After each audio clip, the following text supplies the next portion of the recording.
Oginga olero ni en jachung' mar ODM e laro kom mar tend piny ponono ODM oyiere ni gidhi golo jachung' e kom tend piny Kenya e yiero mabiro. Oburu kata kamano ogajo kwan e siasa ma Siaya kendo koni gisani to pod osiro kombe mar Senate ka ODM pok ong'ado wachno. Walter Nyambaga nigi ler mar wachni. Kauloso kod nyakalondo mar Ramogi FM e pare mawuore Nairobi, ogai mar ODM Dr. Oburu Oginga ogajo kwano mag chung' yiero mabiro kendo lero ni kata odoko ni odhi chung' e kom mar Senate ma Siaya. Kamano, oikore mar piem kod jatend piny William Ruto e kod jochung' mamoko ponono duond bura mar ODM owale kaka jachung' e kom tend piny ni mar en ye jal ma katiba mar ODM opwodho.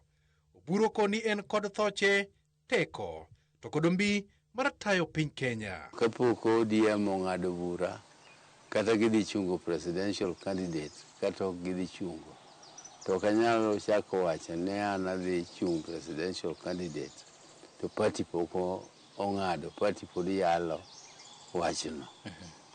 To wach mar wacho ni abiro dhi defend seat mara tanyalo kata weyo kasekawo. Emomiyo onge wach moro maduong' ahinya e iye mopogore kaka nyicha wacheno.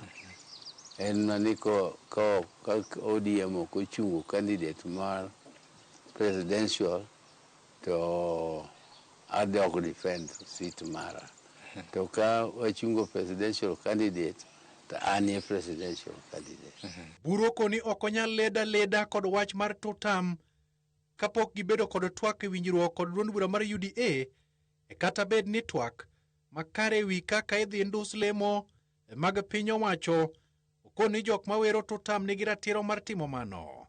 To en owuon dhoge pek ni mar wachno nyalo hinyo pek mar twak e kindgi kod UDA. Wan kaka party wan nyocha pod ok wawach tutam. Wan wawacho ni tutam wabiro chako wacho ka wasewinjore gi jo UDA. To dala kucha to kadhiye tawinjo ka ji goyo tutam.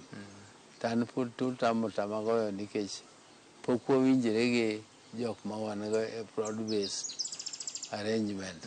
An atanga ni gino ka jawache nikech obiro ketho na negotiation ma wadhigo nyime koni. Koro miyo an dhoga pek e wach mar tutamno.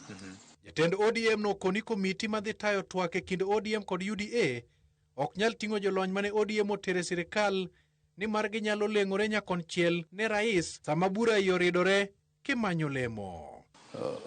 Jo president sani onge kaka ginyalo negotiate gi boss margi. Emomiyo gin ok ginyal telonwa e negotiations. President en boss margi korka negotiations to ginyal timonwa. Nikech macha ka gichopo kama koro iloso gi joka face to face. To koro gin koro giwacho mana yes sir. Wan koro kod bar jo yes sir. Jatelno ochiwo geno e weche mag welo mag duond bura mar ODM moko ni biro tim makare koyango ni onge mar omwome mosekelo rochruok kod mibadhi e welo. Kata ibed osiepna to ng'eya ni nyaka idhi adhiya debe malong'o. Kata nyaminu. Ma wach moro ma ni biro liele koda. Wach mar liele koda no adagi completely. Ka in kata gi chai moro midwa miya ni mondo aolgo petrol ka bende wuotho kaka party leader. To miya to kik ipar ni mano compromise ni kuri miya asoya. Kimiya to kaka ja party ni mondo itego office mar party leader mari to ng'eya ni mano itimo in good faith. To achiwo warning ni kik ikaw mano ni kuri ing'iewa. Ana becha tek ma ok ding'iewa. Seche moko gima ji luongo ni yom timo nomination en pesa. Nikech party bedo ga maonge gi pesa ma imiyo kata returning officers madhi e pap. Koro ka gidonjo kucha magidonjo e pap ni to gidonjo mana e lwet candidates. E wi mano, olero ni ODM oseyudo silings milion 200 ka owuok kuom sirikal ewi gowi mar shillings bilion 12 ma chama bandho. To gie sani nyogi semiyowa gimoro mawuotho Maromo dikama. Maromo about 200 M magisemiyo. Ema nyogi miyowa. Masani wan go e ginene. E agulu.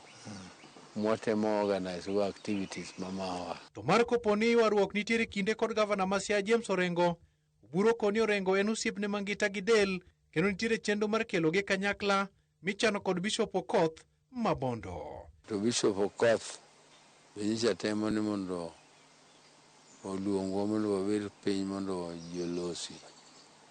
Koro mar Bishop Okoth no warite anytime ka oluongo bura. To wabro nawuon abro dhi mondo adhi awinjane gima chando Jim. Nikech an aonge kode gi anything more personal. Kata wach moro, kata gima laro kode kata party ka be onge. Nikech an noyiera yo moriere. An pok awinjega ni nitie ni de facto party leader nito nigi de jure. Koro de jure gi de facto ni koro ibeta ni ndo toki yonge kata magi ene institution. Walter Nyambaga, Ramogi TV.